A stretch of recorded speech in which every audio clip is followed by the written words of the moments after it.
This is Pet Life Radio. Let's talk pets.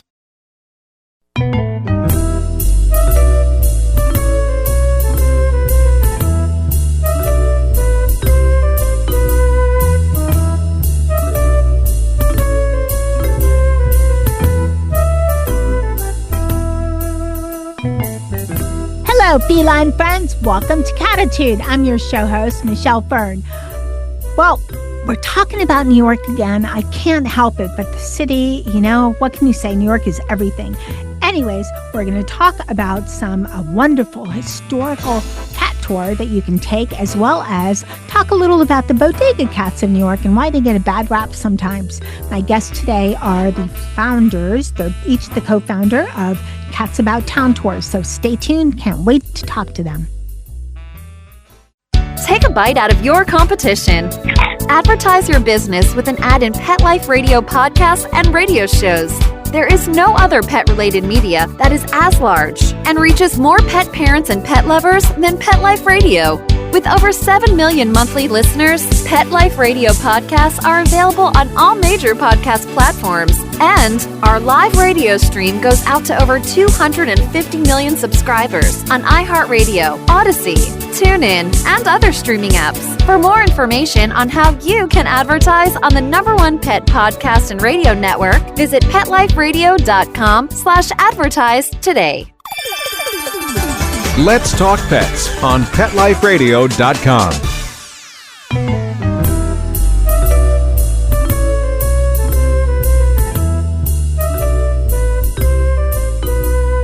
Welcome back, everyone. I'd like to welcome Peggy, Gavan, and Daniel Rimada. Welcome, Peggy. Well, thank you so much for having me today. I'm really excited to talk about Cats About Town Tours with your listeners. I love that New York accent. It's funny because lately I've had a lot of New York. So I'm thinking, is the universe sending me a sign that I have to go there again? Because I was born there, but I didn't spend a lot of my life there. I live in what I call South New York, which is South Florida. We're South New York. Oh, okay. Pretty much. We're a mix, but South New York. Anyway, so Cats About Town Tours. You're the co-founder. What inspired you to create Cats About Town Tours?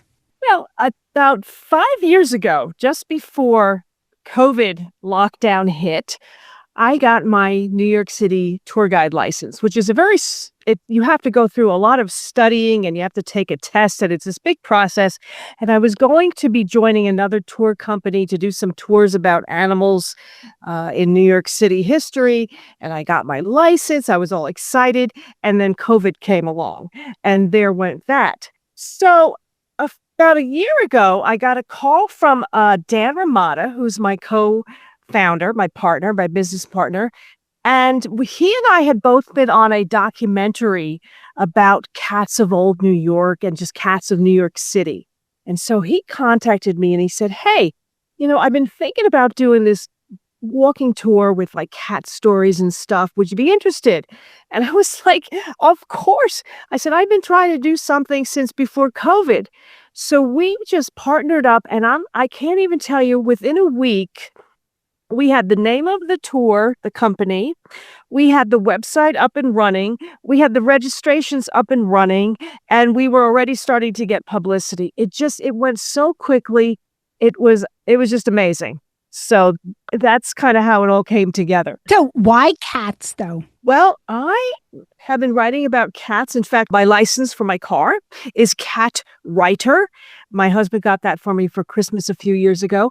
I am a cat historian, and I write about cats in New York City, old New York City history. And I've been doing a website for about 15 years now, and I have a book called The Cat Men of Gotham, which is all about men who loved cats in the 18th and 19th century. In fact, a lot of the stories from my tours come from this book.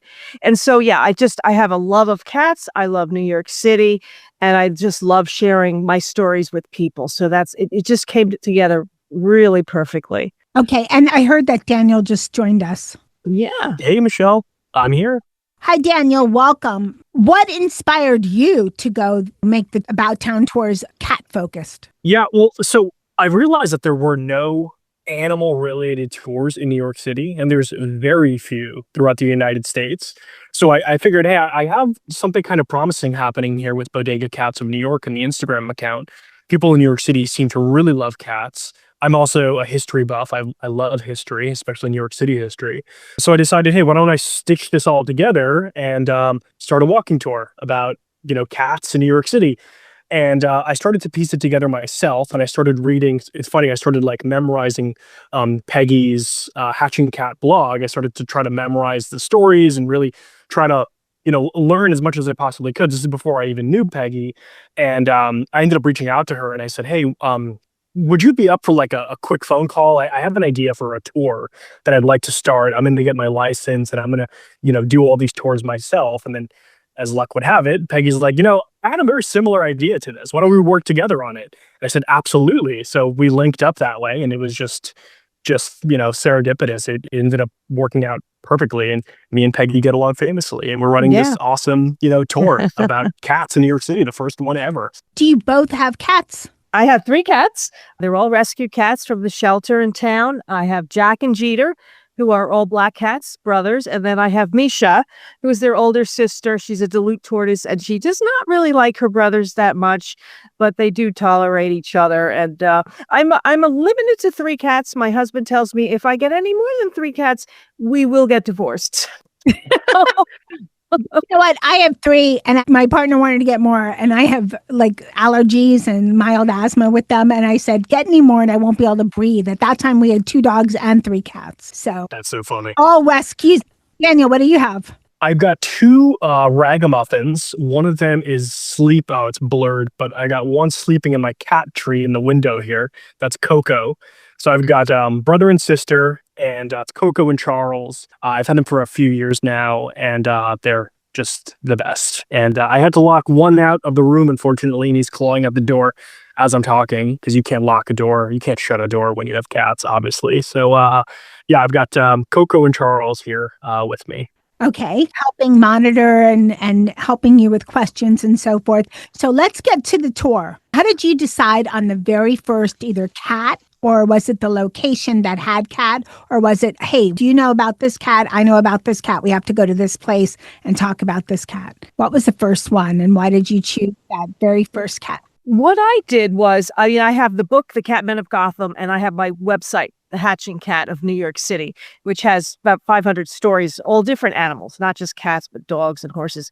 And so I went through both of those, my book and my website, and my goal was to find an area where not only did I have a lot of cat stories within, like, say, a 1 or 2 mile radius, but also an area that had some interesting history. And so we first landed on Brooklyn Heights. I had some great stories, some historical cat stories from Brooklyn Heights. Brooklyn Heights is America's first suburb. It's got over 600 buildings that are protected by the Landmarks Conservation Society. So it was just a really great way to start the tours. And then from there, I did the same thing. I, again, looked for 2 more areas in New York City that, again, had this concentration of stories with history. And so we landed on the Lower East Side, the Bowery area, and then the Financial District. So those are the 3 tours that we currently run right now. Okay, thank you. For those of us listening that are not in New York and unfortunately might not get to New York soon, what would you suggest as far as if they're looking to create their own tour in their city, or maybe look for a tour in their city that is cat focused? Well, I would hope that if they were going to start a cat tour company in their city, they would reach out to us and let us kind of help them. Although I'm not an expert in other cities, but I could certainly help people. But again, it's really the same thing as trying to find old cat stories from a particular neighborhood and try to find a neighborhood that is got a lot of history in it, and easy to walk too. There's a lot you have to think about. Is it easy to walk? Can people with wheelchairs do this tour? And you have to kind of go through it and make sure that it really fits for everybody. So it's not the easiest thing to do. Right. It sounds, let's just do a tour about cats, but there's so much more involved than we're starting here. We're just going to walk and I'm going to point to things. There's a lot more involved, especially the knowledge. Yeah, we lucked out with Peggy. I mean, Peggy has a wealth of knowledge, not just about history, but about how cats are related to that history of New York City. So we have, a well-known cat historian as a co-founder of this company, and she's, our lead tour guide. So we're super, super lucky. But I don't know if there's many other Peggys out there in the United States who, can co-found this type of tour. So they'll be pretty hard pressed to find somebody like her. So we very, very lucky to have Peggy. So if you love cats and you want a good cat tour, you have to go to New York. You have to. You must. Yeah. I would think, too, that you have to find a walking city. There's not all cities are walking cities. LA is not a walking city. I lived there at one point, I know. San Francisco's a walking city, some parts of it. It's hard because you have to find a walking city, and there's not, it's Boston maybe. So that's the challenge. Philadelphia, maybe. Yeah.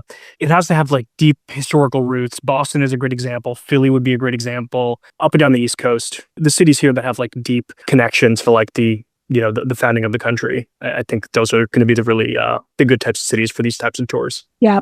Not where I am. That's for sure. Well, you're welcome to come on our tour. So, okay, let's talk about, Peggy, what is the one historical story that you always like to share that is just quirky and unusual and is a must, this is where you must stop every tour because it's just so interesting. One of my tours, I have a favorite story because remember, we're in 3 different sections of the city. So in Brooklyn Heights, my favorite story is about Jerry Fox, who was a blind cat. He lived to be about 28 years old, and he saved Brooklyn Borough Hall from burning down. In the Lower East Side, my favorite story is about a cat named Nicodemus, who was a cat who starred in the very, very first National Cat Show at Madison Square Garden in 1895. And then in the Financial District, my favorite story is about a cat named Mutilator, who was the cat for the New York Sun newspaper. So each of those 3 stories they have a lot of history. They are like, people just laugh and you can see the expressions on people's faces. They just find these stories to be absolutely amazing. And they are just really fun stories to share. Now, we're Cattitude, so we're all about cats, but, there's all kinds of cat lovers. Some are fanatical cat lovers. Some are just like, okay, I have a cat, or maybe I want to have a cat. But your tour is also deeply, deeply historical, as we've been discussing. So even if you're a dog lover, which I don't know why you're listening to Cattitude, but thank you.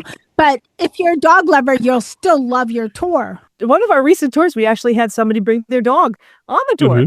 Mm-hmm. We've had people bring their cats, but recently we did have a dog person. And yes, it is because we tell a lot of history, and it's just kind of a really fun way to learn the history of New York City. I kind of describe it as mini history lessons interrupted by fun cat stories.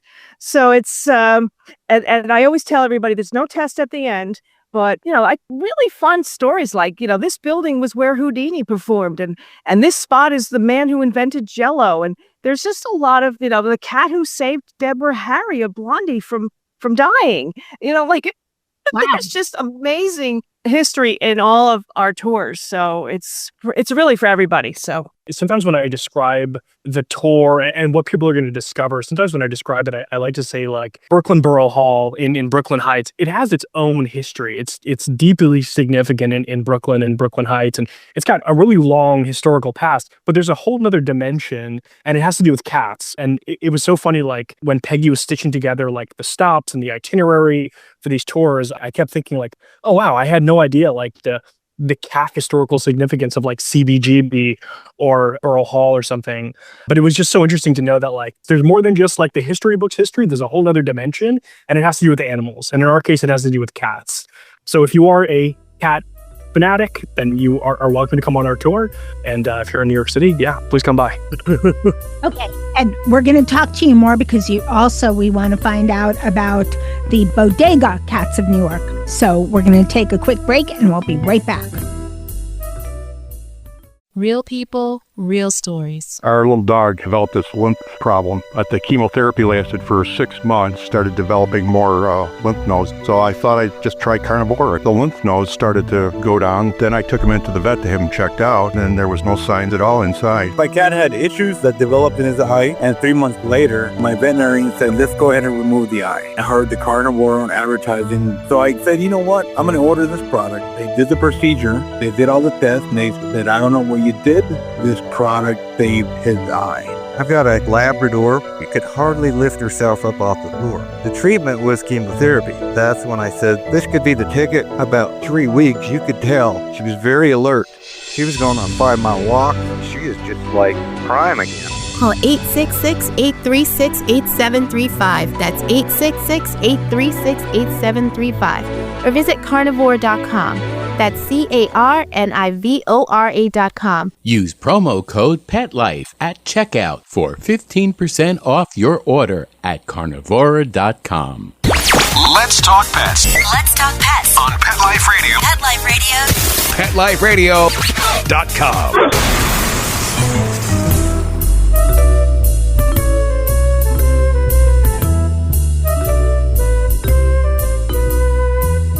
Welcome back, everyone. We're talking to Peggy, Gavan, and Daniel Rimada, and we talked in the first half about the Cats About Town tours in New York. They're both co-founders, and Peggy is the lead tour guide. Now we're going to talk about the Bodega Cats of New York, which are probably part of your cat tours. What is it about Bodega Cats? And for those that don't know, what is a bodega? Yeah, so a bodega is easiest way to picture it is it's a convenience store. It's a deli. Typically, it's independently owned, typically family owned, but it's a convenience store where you can get staples, everything from Arizona iced tea to Doritos to cigarettes to Band-Aids and aspirins. Cat food? Cat food, absolutely. Tons of cat food. Yeah. And in New York City, in these bodegas, you can also find cats, working animals.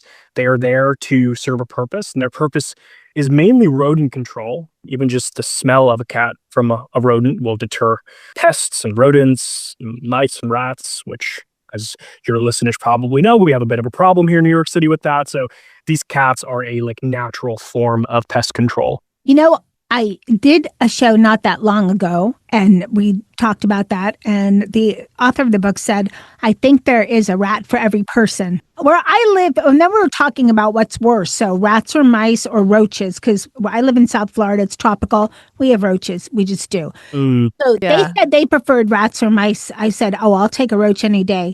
Oh. Well, compared to a rodent. We actually have a rat czar in New York City. It's a woman.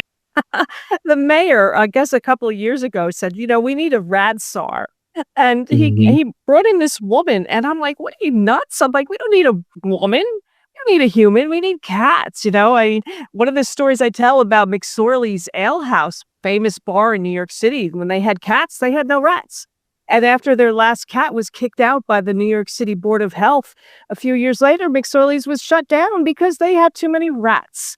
So there's your answer. You don't need a rat czar. You need bodega cats and other kind of cats. Yeah, working cats. Yeah. Yeah, and cats were mousers way back. Well, you're the historians more than I do, but I've done my share of reading historical books with hosting Cattitude for the last 8 years.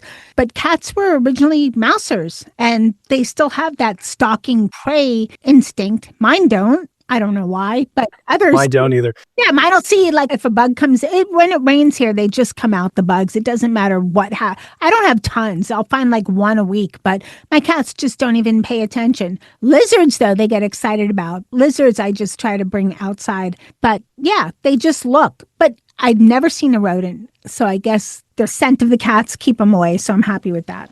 Yeah, exactly. And we have mice and we have rats, and the rats are way bigger than the mice.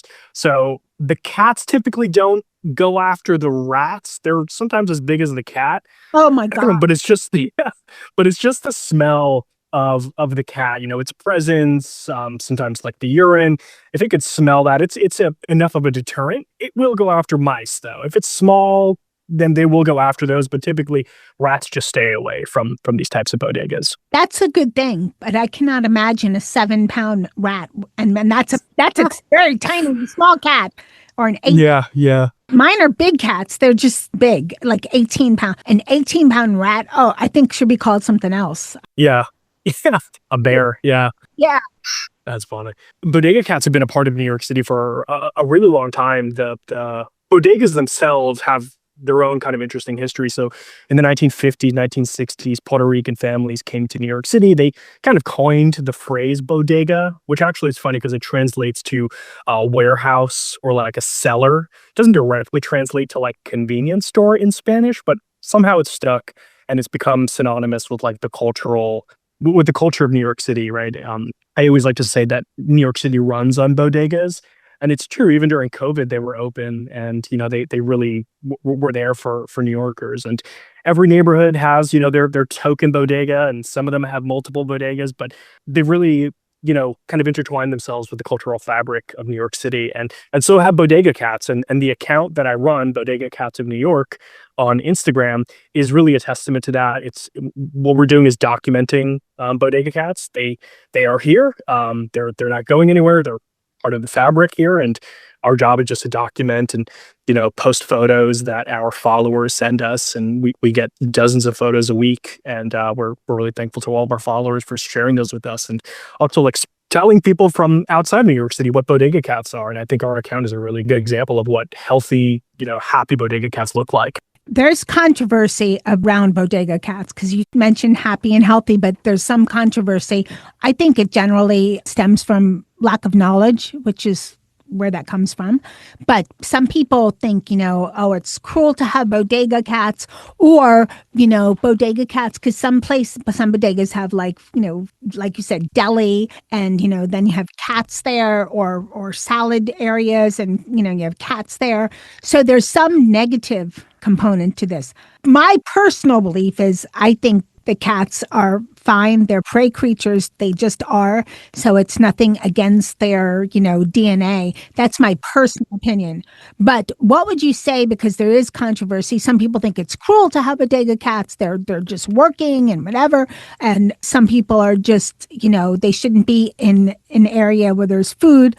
I don't buy that either. In Europe, they're all over restaurants, dogs too. So what do you say to those people that just say that, it's terrible. It's either abuseful to comment on bodega cats, or just have a negative vibe about bodega cats? Yeah. So there's a couple of common misconceptions, and I should preface and say that like the cat rescue organizations are doing fantastic jobs, and they're really the ones that are day in, day out caring for bodega cats. They're the ones checking in on them. So hats off to like cat rescue organizations. And we work with a lot of them. We just raised $8,000 in a fundraiser, and we donated all the money to 4 different cat rescues that we work with. But wow. Yeah, bodega cats are starved, or they're, locked away 24/7.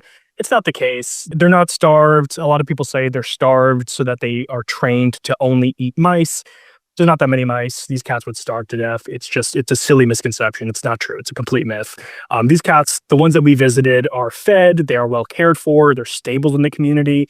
They get so much love and so much attention throughout the day from regulars passing, in and out. Do all bodegas treat their cats equally? Definitely not. There's absolutely abuse and there's neglect that happens in terms of inside of bodegas. But it happens everywhere. It's not exclusive to bodegas. Animal abuse happens everywhere. Right. Unfortunately, it does. And I was going to comment that can happen from someone adopting a cat. That can happen from a cat hoarder.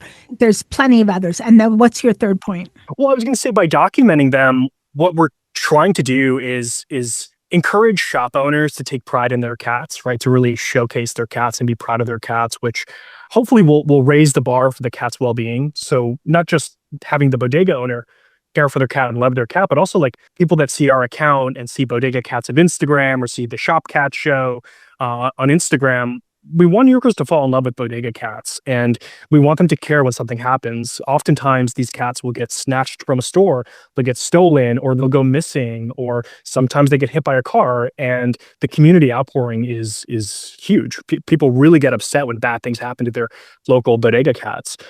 So hopefully, by showcasing these cats, we're making people care more, and we're trying to avoid the out of sight, or out of sight, out of mind kind of, idea where let's put these cats in front of people. Let's get them to really care about their neighborhood cats. And hopefully, that's what we're doing with our account. Just showcasing these are what healthy cats look like. Let's make sure that they all look like this. Right. Do you think bodega cats could influence cat adoption from rescues or shelters a little? Maybe for someone who doesn't have a cat, who sees a bodega cat all the time and thinks, maybe I should get a cat. That's interesting. That's really interesting. It's a stretch, but I'm just wondering because the more that are adopted, the less that are, the other. Sure. And so. Well, it can't hurt. Yeah, no, it can't hurt. I would hope that the people that really care about their bodega cat who haven't adopted a cat just yet, number one, I absolutely hope they adopt a cat from a rescue organization. But until then, if you haven't adopted a cat yet, check in on your local bodega cat, ask the owner to spay and to neuter their cats. That is a huge problem in New York City, as it is everywhere, but especially in New York City, there is a massive feral cat problem, and bodega owners are not spaying and neutering their cats as much as they should. So I would say, until you get your own cat, treat the bodega cat as your cat. Ask the bodega owner if they spay and they neuter their cat until you get yours. What I was meaning is people visiting the bodega cat, like every day. Oh, I stop there 5 times a week. I see this cat and then I should get my own. The other thing is people sometimes say, well, sometimes because it's not the easiest to transport cats. So the cats stay overnight, in the store by themselves. To me, that's not an issue. Cats do sleep. I mean, some are nocturnal, but they do sleep. And what would you say to someone who says they're by themselves when the store is closed? It does happen. I mean, these cats are left alone for a period of time. I think that they've really gotten used to kind of the solitude at night. A lot of these bodegas are open 24/7, but the ones that are not, I think they just get used to the solitude. These are working animals, right? So I think we should look at it through a different lens and just consider them. These are cats with a purpose. And when you see these cats, you notice that they feel their purpose and that they know that they're there as a working animal. So I think maybe just looking at it through a different lens kind of helps. But I would love for these cats to have attention 24/7. But during the operating hours of these bodegas, they get a ton of love and a ton of attention from people passing through the bodegas. That's good to hear. Do you have a favorite? Yeah, there's probably a couple favorites. I'll tell you my favorite, and then I'll tell you a quick story if we have time. Okay, sure. Okay. My favorite is probably Tiger in Williamsburg. He's on Metropolitan Avenue. He's a Scottish fold cat. And the owner there, his name's Chiku. Very, very nice guy. Very kind guy. He let me, I was interviewed by News 12, which is actually kind of funny. That's where Peggy and I met. We were both interviewed for the same segment on News 12. And I reached out on Instagram to the owner and I said, hey, would it be cool if a news crew came to your bodega and we filmed with you and your cat and we asked you a couple questions? And he said, absolutely. Come by. It's still on my website. If you guys want to watch the video, we have the video there. But that cat, or the owner of that cat, Chiku, he cares for his cat deeply. He was showing me photos of when Tiger went to the vet and when he got his second bodega cat in a different location in Williamsburg. And he's a really shining star type of example of a bodega owner that cares deeply about his cat, takes the cat home every single night. And I think that should be the standard, right? How happy that cat is. He does his own Instagram page. People stop in just to pet Tiger. Wow. So he's probably my favorite. And Scottish folds are the very common breed of bodega cats. So it's cool to see, a traditional Scottish fold with his ears, and a tabby coat. Really funny story, and I'll keep this one kind of brief, not to hog up all the time, but there was a cat named Zorro. I won't mention exactly where he is, but he's in Alphabet City in New York City. There's a cat named Zorro. He's at a Mexican restaurant out there. And the owner was telling me that a health inspector, so health inspectors are kind of key here because bodega cats are technically illegal. You're not technically allowed to have them. A lot of times the health inspectors will look the other way. Sometimes it's better to have a cat than to have a rodent infestation. So they kind of look the other way. They understand that there's this kind of funny New York City catch-22 that happens with bodega cats. But anyway, the health inspector came looking for infestation, for any violations, code violations. And he saw the cat, didn't really care. He saw the food, saw the water, didn't really care about the cat. He was there looking for, bigger issues. And the owner of this bodega cat was a little bit nervous because sometimes they do get a summons for having a cat. It's about $200 for having a cat in a place that serves food.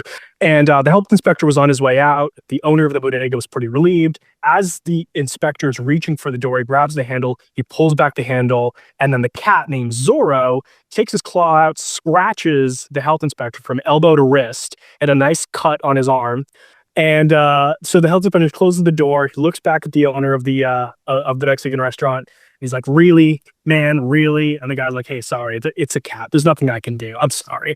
But he still didn't get a summons. The guy walked out. Everything's okay. But that was my favorite because, Zorro, the sword fighter, leaving a nice claw on a health inspector. Right. Well, kudos to that health inspector.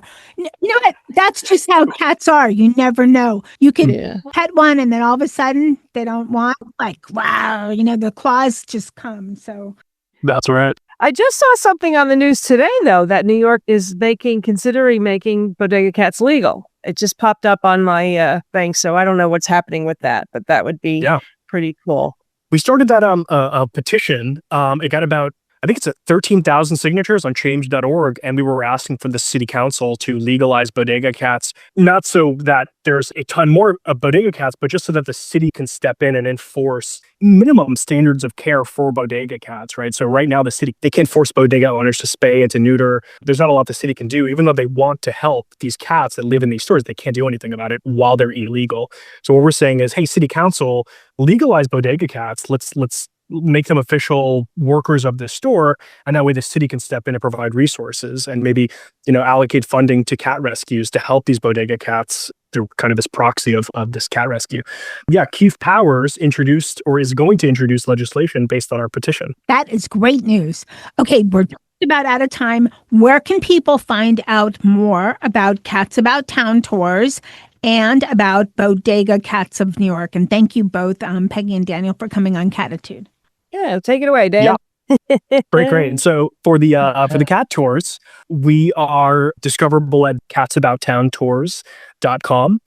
You can book tours up until, I guess, the end of December. Once it gets a little too cold, probably going to start shutting down, and then we'll be back up in the spring. And for the listeners at home, we have a coupon code for $10 off a tour if you'd like to come on. So it's Cattitude 2025, all one word, all uppercase. You get $10 off for being a listener to Pet Life Radio. And for the Bodega Cats, it's at Bodega Cats of New York on Instagram, and it's the same name, bodegacatsofnewyork.com. We sell merch there, and you'll find out more about our petitions and about our fundraising efforts, so you can learn more there. Okay, well, thank you so much, Daniel. Peggy, what would you tell listeners that are thinking about making a trip to New York and thinking, should I squeeze in a cat tour or I don't know. So what would you tell them why they should, yes, you should go on this Cats About Town tour? Absolutely. All you got to do is look at our Google reviews. We have got, all of our reviews are 5-star, and we have a lot of tourists. I had just this week, I had tourists from North Carolina. We got people from California, and they do give us these 5-star reviews, and they say, we were looking for a tour. We were looking for something in New York City. We were looking for something different, and we stumbled upon Cats About Tours, and it's the best decision we made. It's the best tour we could have possibly chosen out of all of the other tours that are out there, because it's just so unique, and it's just really fun. So just go to Google and you'll see the proof. Well, thank you so much. I'm interested. Cats history, I'm there. So again, thank you, Peggy and Daniel, so much for coming on Cattitude. And I guess I should say, stay warm. Well, we hope you come up and visit us, and just reach out to us if you come up and you want to go on a tour. You are our guest. Oh, I appreciate that. I hope you guys all enjoyed this. If you're in New York, definitely check out Cats About Town tours. There's a lot besides cats. There's a lot of history involved, and I'm sure you will love it. I want to thank my guests today, Peggy and Daniel, for coming on Cattitude. Thanks to my cat crew. They are all from South Florida who rescued me. So thank you, Dennis, Charlotte, and Molly. Of course, huge thank you to everybody listening to Cattitude. Greatly appreciated. And a huge, amazing thank you to my producer for all he does. He makes our shows sound amazing. Thank you, Mark Winter, for all you do. And remember, lose the attitude. Have Cattitude. Let's Talk Pets, every week on demand. Only on PetLifeRadio.com.